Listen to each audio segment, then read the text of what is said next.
दिल से, अंतर मन से आभार व्यक्त करना, हृदय से शुक्रिया बोलना।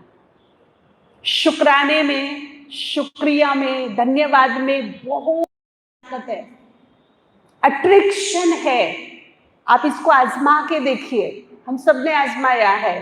हम जिस भी चीज का, जिस भी प्राप्ति का, जिस भी बात का तहे दिल से धन्यवाद बोलेंगे ना, बढ़ना शुरू हो जाएगा, ताकत शुरू हो जाएगी,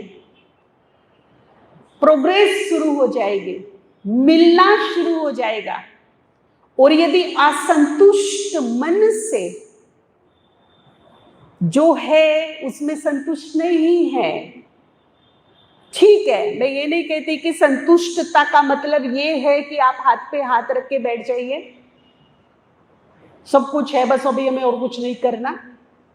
कर्म करना है, प्रयास निरंतर करना है, बढ़ चढ़ के प्रयास करना है, परंतु प्रयास करते करते जो कुछ मिला है, चाहे वो परिवार मिला, संबंधी मिले, धन मिला, घर मिला, जन मिला, जो भी मिला, जैसा भी मिला, मेरे कर्म अनुसार मिला, मेरे भाग्य अनुसार मिला, भाग्य से बढ़ के कुछ नहीं।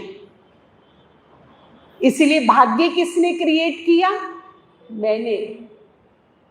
तो मेरे कर्म, मेरे भाग्य अनुसार, मेरे नसीब अनुसार सब कुछ मिला, हर हाल में संतुष्ट, और फिर आगे के लिए प्रयास और अच्छा मिले। और धन्यवाद कब निकलता है? जब मन में संतोष होता है। अगर मन में संतोष नहीं होगा तो धन्यवाद जुबान से तो निकलेगा, लेकिन हृदय से नहीं निकलेगा, अंतरात्मा से नहीं निकलेगा। अब संतोष क्या चीज होती है? कईयों को तो ये नहीं पता कि संतुष्टता की डेफिनेशन क्या है, किसे हम संतुष्टता कह सकते हैं। बाबा ने कहा है सभी गुणों में महान संतुष्टता। दुनिया में भी कहा है कि संतोष धन सबसे बड़ा धन। जहां संतोष होता है वहां झोपड़ी भी भरपूर लगती है, और अगर असंतोष है तो महल भी अधूरे लगते हैं, खाली खाली लगते हैं। संतोष मन को सुख देता है, सुकून देता है, और खुद भगवानुवाच है, परमात्मा महावाक्य है कि जिसके पास संतुष्टता का गुण है वहां सारे गुण, सारी शक्ति खिंच के अपने आप आ जाती है। उसको धारण करने की, रिसीव करने की जरूरत नहीं पड़ती, उसके पीछे अपने आप ही आ जाती है। और संतुष्ट मन ही धन्यवाद बोल सकता है। अब संतुष्टता क्या है? देखिए, दो भाई थे, सेवादारी। राजस्थान के आदिवासी गांव होते हैं, वहां सेवाएं करने गए। अब वहां कोई व्हीकल नहीं जा सकता है, पैदल गए, पगडंडियों से लंबे लंबे जंगल में, पहाड़ी को क्रॉस करते हुए दूर दूर। अब इतना भी नहीं पता था कि वहां पानी भी नहीं मिलेगा, मिलेगा तो वो तुम्हारे लायक नहीं होगा, पी नहीं सकते, उसको डाइजेस्ट नहीं कर सकते। सुबह ब्रेकफास्ट करके गए, पूरा दिन सेवा की, पानी नहीं मिला, भोजन भी नहीं मिला, रात हो गई आने में, भूखे हैं, थके हुए हैं।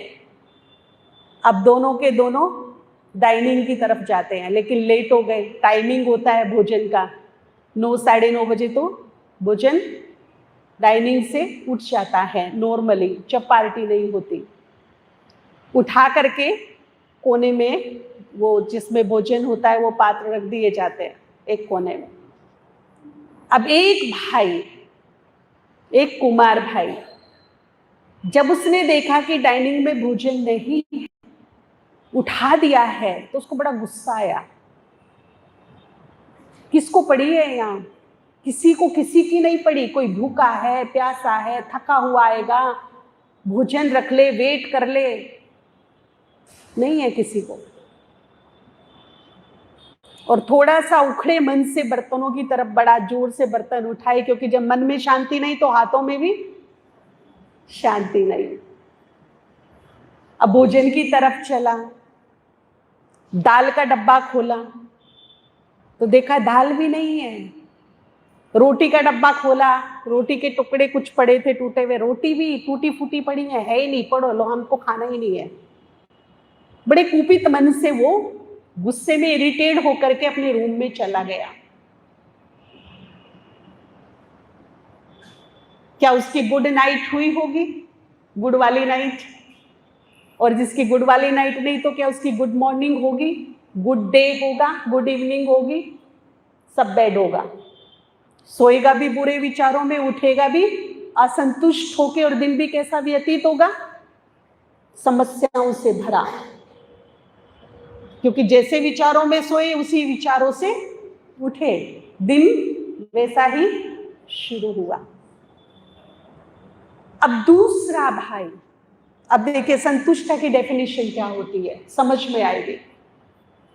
वो भी गया डाइनिंग में, उसने थोड़ा सा पेशेंस रखा अपने पास, क्योंकि जहां संतोष होता है वहां सारे गुण होते हैं।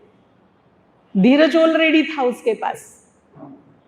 पहले हाथ मुंह अच्छे से धोए, वस्त्र चेंज किए, फिर आराम से पेशेंस से डाइनिंग में गुनगुनाता हुआ पहुंचा, प्यार से बर्तन उठाए, कोने में रखा है, दाल का डब्बा खोला, अंदर झांक के देखा और फिर ऊपर देखा। वाह बाबा, तू कितना मेरा ध्यान रखता है, कोने में थोड़ी सी दाल मेरे लिए छुपा के रखी है तूने, थैंक यू, शुक्रिया।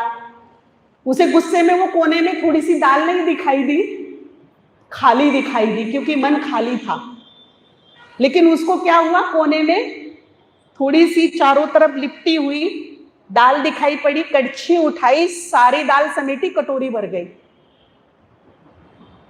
अब उसने रोटी का डब्बा खोला, उसको टूटी फूटी रोटी नजर आई, लेकिन जिसके मन में संतोष था उसने फिर ऊपर देखा, फिर बाबा का शुक्रिया किया। बाबा तू मेरा कितना ध्यान रखता है, कितना मेरे से प्यार करता है, तुझे पता था तेरा बच्चा हारा थका आएगा, इसीलिए रोटी भी तोड़ के रख दी पहले से, मुझे रोटी भी ना तोड़नी पड़े, इतना प्यार करता है मेरे से। और वे रोटी के टुकड़े उठाए, थाली में रखे, प्रभु के गुण गाए और दाल रोटी खाए। कैसी नाइट होगी उसकी? कहने वाली गुड नाइट, वह वास्तव में ही गुड वाली नाइट होगी। कैसी नाइट होगी?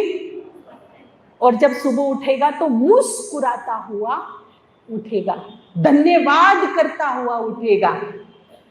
देखिए, एक सिचुएशन और स्थिति दो।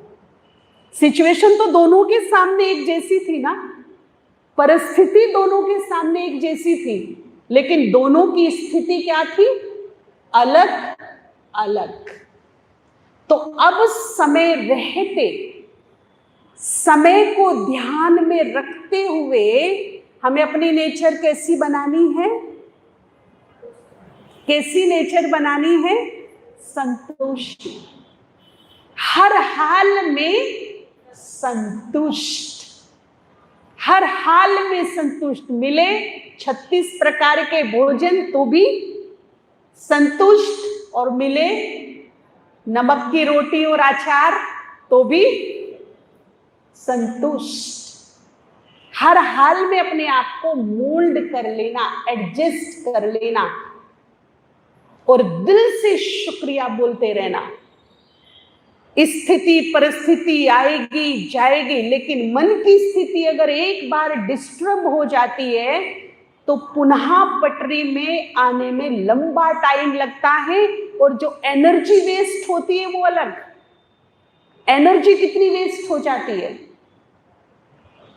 हमने 4 घंटे बैठकर योग किया, स्टॉक जमा किया, शक्तियों का चार्ज किया, और 2 मिनट के गुस्से ने, 2 मिनट के इरिटेशन ने, 2 मिनट के असंतोष ने 4 घंटे को मलियामेट कर दिया। इसीलिए संपूर्णता दूर नहीं है, हम दूर है, संपूर्णता बहुत दूर नहीं है आत्मा के, लेकिन हमारी जो कड़े संस्कार हैं, आदतें हैं, वो हमें दूर ले जा रहे हैं। जितना आगे चलते हैं, अब 1 किलोमीटर में आज आगे बढ़ी अपनी मंजिल की ओर, लेकिन एक कड़े संस्कार ने मुझे पुनः क्या किया, 1 किलोमीटर से क्या 1.5 किलोमीटर क्या कर दिया पीछे। रोज मैं चलती हूं, रोज मेहनत करती हूं, रोज मेरी एनर्जी लग रही है चलने की, चल रही हूं, नो डाउट, डेली चल रही हूं, लेकिन जब रात को बिस्तर पर जाती हूं तो जहां से यात्रा शुरू की थी उससे भी पीछे। क्यों? मेरी आदतें, मेरे कड़े संस्कार, मेरी छोटी छोटी कमियां, बड़ी बड़ी कमियां नहीं है हमारे अंदर।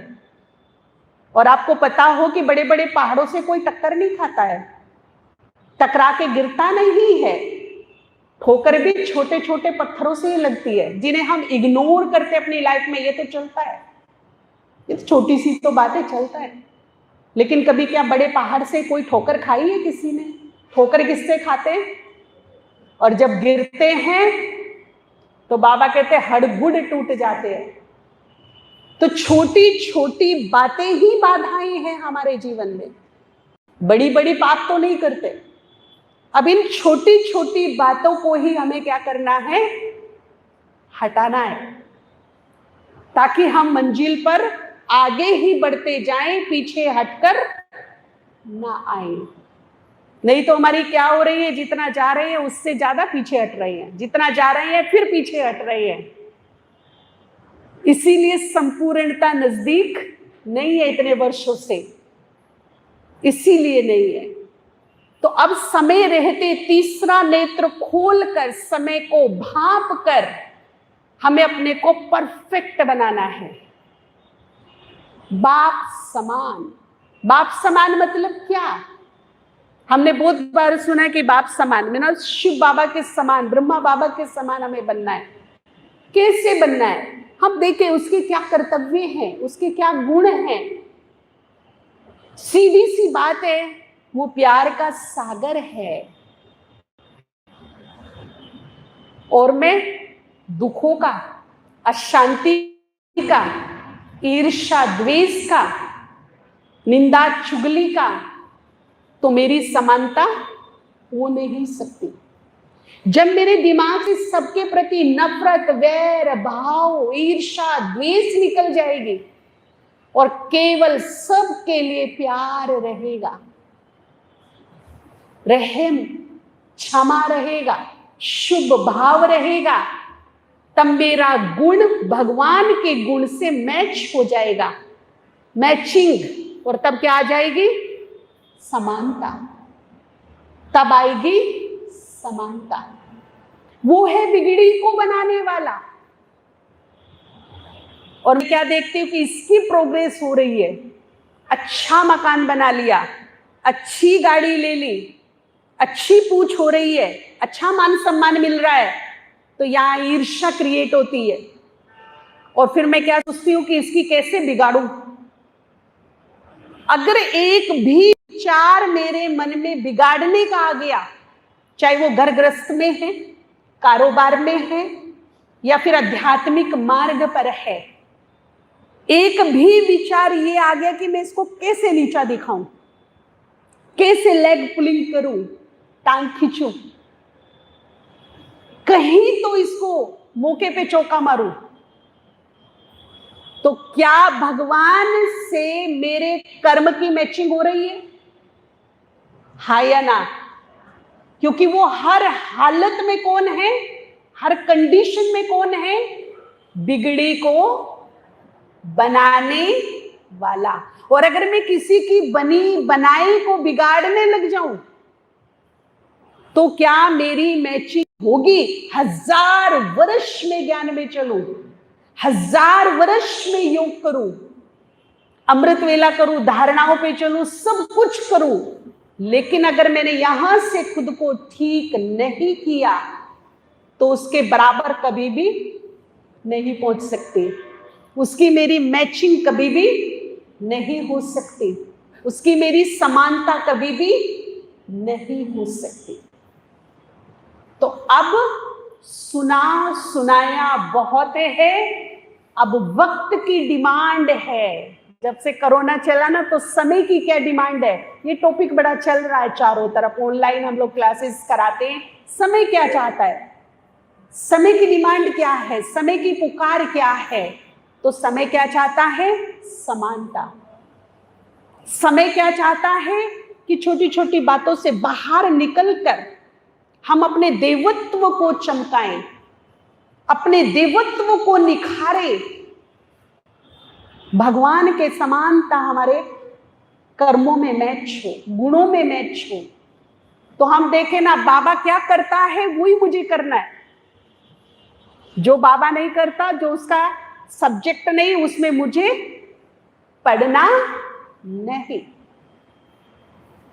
तो संतोष मन रख करके सेल्फ रियलाइजेशन, यहां केवल अच्छी अच्छी बातें बता सकते, गाइड कर सकते, पर एक्शन में तो खुद आना है ना। प्रैक्टिकल तो उसे खुद मुझे करना पड़ेगा। हेल्प मिल सकती है, गाइडलाइन मिल सकती है, पर पुरुषार्थ जो खुद का खुद से करना है आगे बढ़ाने का, वो मुझे खुद करना होगा। उसके लिए कोई दूसरा नहीं आएगा। तो सेल्फ रियलाइजेशन मस्ट कंपल्सरी। दुनिया तो पूरी पतित हो चुकी है, तमो प्रधानता की लास्ट स्टेज है, गिरावट चरम सीमा पर है, पाप चरम सीमा पर है। यहां मैं अच्छाई ढूंढने जाऊंगी तो ये मेरा टाइम वेस्ट हो। लेकिन खुद को अच्छा बनाने से मुझे किसी ने नहीं रोका है। रोका है क्या? खुद को तो मैं बेटर से बेटर बना सकती हूं ना, मेहनत करके, थोड़ा सा अटेंशन रख करके अपने जीवन को कमल फूल समान बनाना है। अब ध्यान रहे कि कमल कीचड़ में खिलता है, हम सतयुग में जाके अच्छे बनेंगे ऐसा नहीं है। मुझे इसी कीचड़ में कमल खिलाने हैं। और आपको पता हो कि कमल को कीचड़ से अलग कर लो तो 2 ही घंटे में क्या हो जाएगा जी। तो कीचड़ भी इंपॉर्टेंट है। अच्छाई का और बुराई का कब पता पड़ेगा? जब बुराई में रह के अच्छे कमल खिलेंगे तब लोगों को दिखेंगे। अच्छाई हो तो कमल की कोई वैल्यू नहीं है। कमल कीचड़ में खिला है तो वैल्यू है, कीचड़ से अलग करा तो क्या हो गया? उसकी कोई वैल्यू ही नहीं रही, मुरझा गया। उसने अपनी वैल्यू कीचड़ में रहकर बनाई है। इसी संसार में रहकर, इसी दुबन में रहकर मुझे क्या करना है? कमल समान बनना है। अच्छाई दिखे लोगों को चलते फिरते, कितने अच्छे हैं ये लोग, इनके बोल कितने अच्छे, इनके कर्म कितने अच्छे, इनका व्यवहार कितना अच्छा। कैसे टिप टॉप कपड़े पहनने से थोड़े हम अच्छे दिखते हैं। बहुत सुंदर हो, बहुत आकर्षित हो, बहुत महंगे कपड़े पहन लियो, फिर कोई कहेगा अच्छे हैं? कपड़े तो अच्छे हो सकते हैं, आपका लाइफस्टाइल अच्छा हो सकता है, परंतु हम किससे पहचाने जाएंगे? हमारे बोल कैसे हैं, हमारा व्यवहार कैसा है, हमारा कर्म कैसा है, हमारी सोच कैसी है। वो छोटी सोच तो नहीं है हमारी। तो बाबा क्या चाहते हैं कि हमारे कर्म भी डिवाइन हो, हमारा व्यवहार भी बहुत सुंदर सुखद हो, और बोल भी मीठे हों। कीचड़ में रह करके कमल खिले। सिचुएशन ऐसी हो कि चारों तरफ से गुस्सा आने वाली सिचुएशन हो, कीचड़ी कीचड़ हो, मतलब सिचुएशन कीचड़ है, गुस्सा आने वाली सिचुएशन है, कीचड़ है चारों तरफ, लेकिन उस सिचुएशन से ऊपर उठ के मैं मुस्कुरा रही हूं तो मैं हूं कमल। तो फिर मैं क्या हूं? लेकिन अगर मैं सिचुएशन की लपेट में आ गई तो फिर मैं क्या हो गई? हाँ, आपको 2 फूल लेने, एक पे कीचड़ लिपटा हो और एक कीचड़ से परे बिल्कुल साफ सुथरा हो, तो कौन सा लोगे? अट्रैक्टिव कौन सा होगा? वैल्यूबल कौन सा होगा? जिसपे कीचड़। तो अब केवल सुनना नहीं है, क्लास बहुत अच्छी थी, भाई जी ने बहुत अच्छा सुनाया, दादी ने, दीदी ने अच्छा सुनाया। जो सुनाया वो अप्लाई करना है, ज्यादा नहीं, थोड़ा, थोड़ा नहीं थोड़ा, अप्लाई करते चले हम अपने अंदर। और अप्लाई कैसे करें? कहते जी अटेंशन रखते रखते ना खत्म हो जाता है, फिर पता नहीं कैसे आ गया, ध्यान तो रखा था पर हो गया। उसे हम एक उपवास की तरह लेंगे 7 डेज के लिए। हर दिन सुनिश्चित कर ले, सोमवार शांति का दिन, कुछ भी सिचुएशन मेरे सामने आ जाए, पर कोई भी समस्या, कोई भी व्यक्ति, कोई भी परिस्थिति मेरी शांति को मुझसे आज पूरा दिन, हर हाल में, हर सिचुएशन में मेरा शांति से बीतेगा। ये मेरा उपवास है, सुबह से लेकर रात तक का उपवास है। अगर मैं इतना स्ट्रिक्टली उपवास अपने लिए रखने लगूं तो कुछ ही महीनों में क्या होगा? जो आत्मा में शांति का गुण है, नेचर है, लेकिन थोड़ी डाउन हो गई है, जो 100 पे होनी चाहिए थी, किसी की 40 पर है, किसी की 50% पे है। अगर ये उपवास मैंने रखना शुरू कर दिया, मंडे के मंडे आएंगी सिचुएशन, टेस्ट आएंगे हिलाने के लिए, पक्का आएंगे। जब आप दृढ़ संकल्प करोगे, ऐसी सिचुएशन विपरीत आएंगी कि शांति भंग करने वाली सिचुएशन आएगी। लेकिन अगर अटेंशन ये रहेगा कि मेरा उपवास है और मुझे अपनी शांति, ये मेरा उपवास है, ये मेरे लिए चैलेंज है परिस्थितियां, और इस चैलेंज को मुझे विन करना है, हर हाल में जीतना है, तो कुछ ही हफ्तों में जो 40% यहां पीस है, शांति है, वो धीरे धीरे बढ़ के कहां पहुंच जाएगी? 50, 60, 70। और मेरी मूल नेचर क्या बन जाएगी? धीरे धीरे शांत, हर हाल में शांत। तो जो भी हमारे अंदर कमी कमजोरी है वो हम जानते हैं। किसी को गुस्सा बहुत आता है, किसी में झूठ बोलने की आदत है, किसी को ईगो परेशान कर रहा है, किसी को मोह ममत्व सता रहा है। अलग अलग हैं सबके पास कमजोरियां। तो एक दिन ऐसा निकालना, स्पेशली भक्ति करना, अपने घर में भी कर सकते हैं, 45 मिनट, आधा घंटा बैठना और अपने अंदर जाना, ईमानदारी के साथ अंदर जाना, खुद को देखना, खुद से बात करना और खुद से मिलना सच्चे मन से। मेरे अंदर क्या क्या खूबियां हैं और मेरे अंदर क्या क्या कमियां हैं। खूबियों का धन्यवाद करना और जो कमियां हैं उन्हें नोट करना, आउट करने के लिए, उनके लिए व्रत रखना, 5-6 व्रत रखना उन कमियों के लिए। और 5-6 व्रत में ही वो क्या हो जाएंगे? कहते हैं ना, ये ग्रह खराब है, व्रत रख लो तो ग्रह क्या हो जाएगा। अगर हम उन कमियों के लिए बहुत ही सीरियसली व्रत रख लेते हैं सुबह से शाम तक का, मान लीजिए अगर वो व्रत टूट गया, हमने आज गुस्से का व्रत रखा कि कैसी भी सिचुएशन हो गुस्सा नहीं करना है शाम तक, ये मेरा उपवास है, ये मेरा व्रत है, लेकिन आ गया सिचुएशन ऐसी बनी कि मैं फेल हो गई, आ गया, तो उसे लाइटली मत लेना फिर कि आ गया तो आ गया, अब क्या करें। नहीं, पनिश करना खुद को। क्या एक टाइम का भोजन छोड़ देना है और 100 रुपये तैयार रखना है पेनल्टी देने के लिए। यहां से रूल्स का उल्लंघन हुआ है, बाहर होता है तो हम पेनल्टी भरते हैं ना, अगर यहां अंदर से हमारे किसी भी रूल्स का, नियम का उल्लंघन होगा तो हमें पेनल्टी ईमानदारी से देनी है। कम से कम 100 रुपये निकाल के रखेंगे, ये बाबा की भंडारी में पेनल्टी। अब नेक्स्ट वीक जब वो डे आएगा क्रोध वाला, पूरा दिन क्या याद रहेगा? एक तो भोजन नहीं मिलने वाला है, अगर आ गया तो गलती, तो पूरा दिन में एक टाइम का भोजन नहीं मिलेगा, और दूसरा वो 100 रुपये जो है ना गोल गोल घूमता हुआ दिखाई देगा, वो जाएगा। होगा कि नहीं? अभी सीट बेल्ट को आप ना लगाओ, 500 रुपये आपको देने हैं, आपकी इच्छा ना भी हो तो क्या करेंगे? किस लिए लगाया? इच्छा नहीं है आपके लगाने की, दिल से लगाई भी नहीं है सीट बेल्ट, लेकिन किस लिए लगाया? 500 रुपये बचाने के लिए, राइट? अपने नियम हम खुद बनाएंगे, अपने रूल्स खुद बनाएंगे, अपने सिद्धांत खुद बनाएंगे तो मंजिल पर पहुंचेंगे। नहीं तो जितने जाएंगे उतने पीछे, फिर जा रहे हैं फिर पीछे, ये हो जाएगा। तो हमें ये खुद रूल्स बनाने हैं अपने कि अगर आज मुझे गुस्सा आया, आज मैंने किसी को दुख दिया, आज टेंशन आया, मैं खुद भी डिस्टर्ब हुई, दूसरों को भी डिस्टर्ब किया, उस दिन खुद को पनिश करना है। एक टाइम भोजन नहीं करेंगे और साथ में पेनल्टी भी बाबा के यज्ञ में, ये आज मेरे से रूल का उल्लंघन हुआ, नियम का उल्लंघन हुआ और ये पेनल्टी।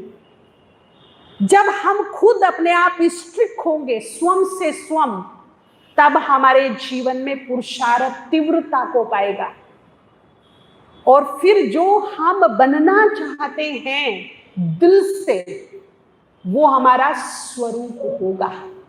नहीं तो नेचर से मजबूर है।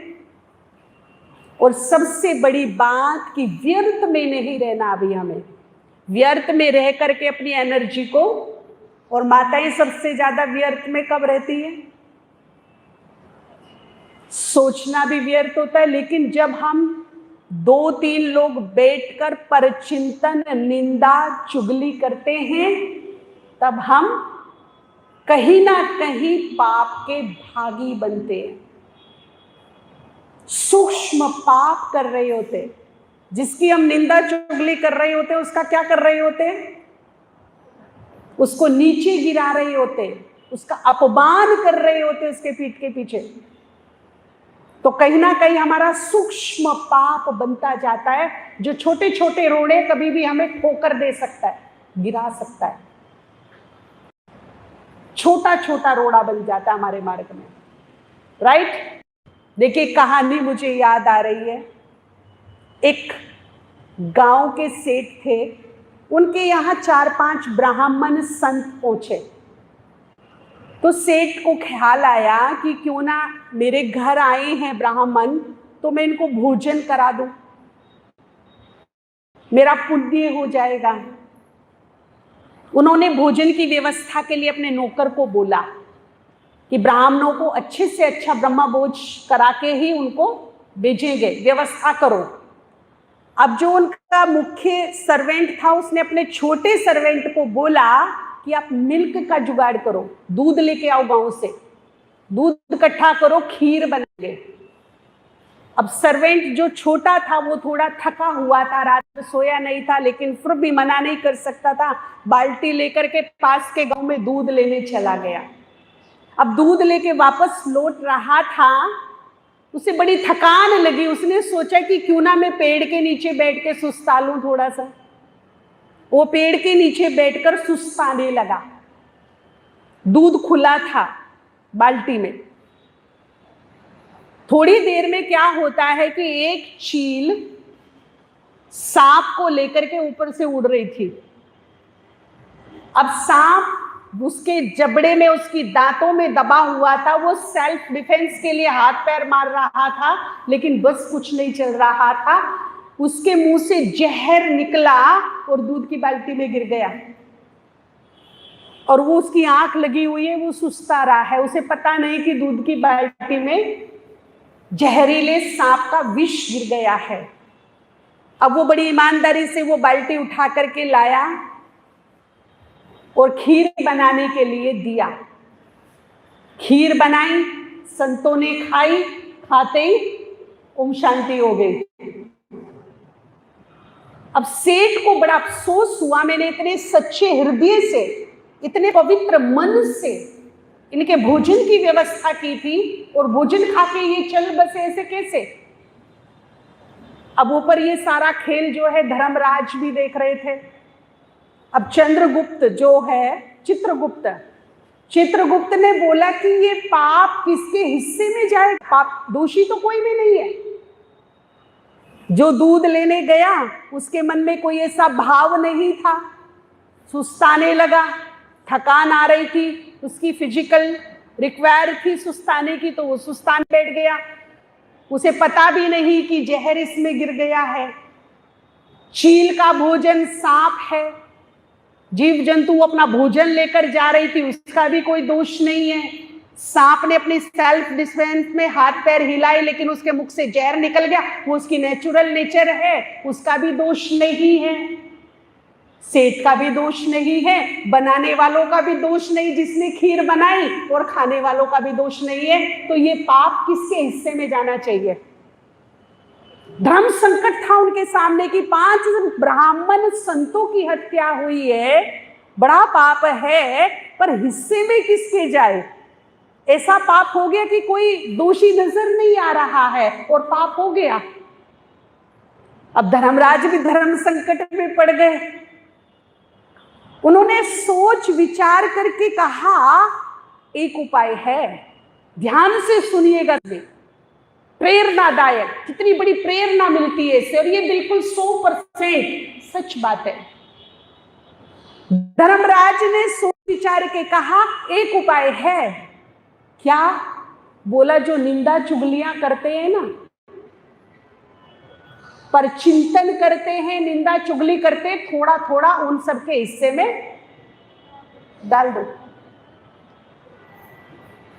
तो जो हम बैठकर निंदा रस लेते हैं ना, बैठकर घंटों बीत जाते हैं, चुगलियां, पर चिंतन, निंदा, अपना भी मन खराब, दूसरे का भी मन खराब, तो हमारे सिर पर से उनका जो पाप है, पाप ही वो है, गलत उन्होंने किया है, लेकिन उनका पाप हमारी टोकरी में आना, हम उसे खींचना शुरू कर देते हैं, उसका पाप हमारी टोकरी में आना शुरू हो जाता है। कहते पापी बड़े सुखी कलयुग में। ये देखो पापी कितने बड़े सुखी हैं। क्यों सुखी है? क्योंकि उनका वर्णन कर करके उनके पाप को तो हम खींच रहे हैं अपनी तरफ, उनका काफी पाप तो हमने ले लिया अपने सर पे। दूसरों का निंदा चुगली करना मतलब उसके पाप को अपनी टोकरी में रखना। बुद्धिमता है क्या? समझदारी है क्या?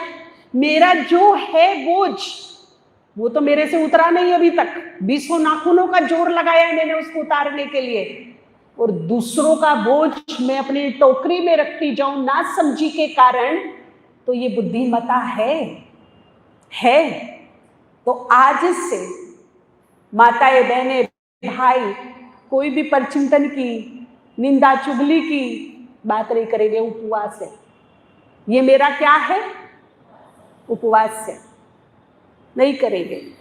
और अगर किसी का कोई कमी खोट है भी परिवार में और उसे हमें किसी को बताना भी है, तो उसका ढंग, शुभ भावना, सम्मान रख के, सुधार के हिसाब से फिर वो बात करनी है, ट्रीटमेंट के हिसाब से बात करनी है, ना कि नीचा दिखाने के हिसाब से, नीचे गिराने के हिसाब से, अपमान करने के हिसाब से। ऐसा नहीं। मान लो कोई घर में परिवार का एक ऐसा सदस्य है कि उसमें बहुत कमी कमजोरी है, अब पत्नी को, पति को बताना है, आपको बहन जी ने तो कहा है कि निंदा चुगली नहीं करना, मैं नहीं बताती, ऐसा नहीं। उसके लिए शुभ भावना रख के कि ये सुधर जाए, और पहला संकल्प भी क्या होगा? ये बदलेगा, सुधर जाएगा। और लास्ट संकल्प भी क्या होगा? हम पूरा प्रयास करेंगे इसको सुधारने का। उसमें प्यार भी हो, सम्मान भी हो, शुभ भाव भी हो। भाव बड़े मूल रखते हैं। भाव, अगर भाव मेले हो गए तो कर्म मेले हो गए, पाप हो गया, बोझ हो गया। अगर भाव मेरे अच्छे हैं, भाव श्रेष्ठ है, भाव मेरे शुभ हैं, तो फिर मैं पुण्य कमा सकती हूं। वो आएगा टोकरी में, लेकिन क्या आएगा? पाप नहीं आएगा। क्या आएगा? पुण्य आएगा। यहां से भाव खराब नहीं होने चाहिए, मनसा खराब नहीं होनी चाहिए। होता क्या कि बोल बड़े मीठे मीठे और मनसा बड़ी कड़वी कड़वी। इसीलिए कलयुग में कहावत बनी, बगल में छुरी मुंह में राम। तो डबल पर्सनैलिटी हो जाती है हमारी, कि बाहर से कुछ और है और अंदर से कुछ और है। भले मेरे बोल नहीं, जरा भी असंतोष नहीं, और हर हाल में प्रभु का क्या करेंगे, हर हाल में भगवान का क्या करेंगे, धन्यवाद। हर हाल में सोऊं तो भी धन्यवाद, जब आंख खुले तो भी आप इस धन्यवाद का जादू देखो, जादू मिरेकल होगा, ऐसे बढ़ने लगेगा। जिस चीज की मैं धन्यवाद कर रही, अभी कोरोना काल में सबकी जेब टाइट हो गई, कारोबार ठप रहे, लॉकडाउन में बिजनेस ठीक से नहीं चले, प्राइवेट सेक्टर के भाई बहनों की, बहुत लोगों की जॉब चली गई, सैलरी नहीं बढ़ी, तो क्या है, हाथ टाइट है, हाथ टाइट है, हाथ टाइट है, जेब आधी हो गई, जेब आधी हो गई। हम ये भी तो सोच सकते हैं कि जेब आधी भरी है, जेब आधी भरी है, जेब आधी हो गई, जेब आधी हो गई मतलब वो पूरी क्या हो जाएगी एक दिन, पता भी नहीं चलेगा। ये है असंतोष का लक्षण। जब 1000 था तब भी शुक्रिया, आज 100 है तो भी उसे मस्तक से लगाकर रेस्पेक्ट से। हमारी मनसा क्या होती है, 1 रुपया पड़ा होगा ना, नजरअंदाज कर देंगे, पड़ा है, सिक्का है देख के, और 2000 का नोट पड़ा होगा तो लपक के उठा लेंगे उसको, दौड़ के 10 काम छोड़ के कूद के उठा के खुशी होगी। ये भूल जाते हैं कि 2000 की पहली सीढ़ी क्या था, 1 रुपया। तो जितना रेस्पेक्ट, जितना सम्मान 2000 को था, उतना ही रेस्पेक्ट, उतना ही सम्मान किसको होना चाहिए, 1 रुपये को। जितना प्यार, जितना उसको मैं सर पे माथे पे लगा के, उतना ही 1 रुपये को भी अगर मैं रेस्पेक्ट दूंगी, सच्चे हृदय से उसको रेस्पेक्ट दूंगी, तो वो ही 1000 लाने की ताकत रखता है। उसमें मेरी एनर्जी होनी चाहिए, उसमें अट्रैक्शन पावर होनी चाहिए, उसमें ऐसी शक्ति आएगी, वो ऐसी जगह लगेगा कि 1000 का मुनाफा करके जाएगा। लेकिन अगर उसके प्रति डिसरिगार्ड रहा, असंतोष रहा, है ही नहीं, है ही नहीं, तो क्या होगा, ऊपर से ये ब्रह्मांड, ये प्रकृति, ये कायनात भी क्या कर देगी, तथास्तु, और एक दिन पता चलेगा है ही नहीं। इसीलिए जो भी है ना, बहुत है, बहुत है, बहुत है, तो क्या हो जाएगा एक दिन। ये बहुत बड़ा सीक्रेट है हमारे और इस ब्रह्मांड के बीच का। हम जो सोचते हैं वही हमें मिलता है, जो हम सोचते हैं वही हमारे सामने सिचुएशन बनती है।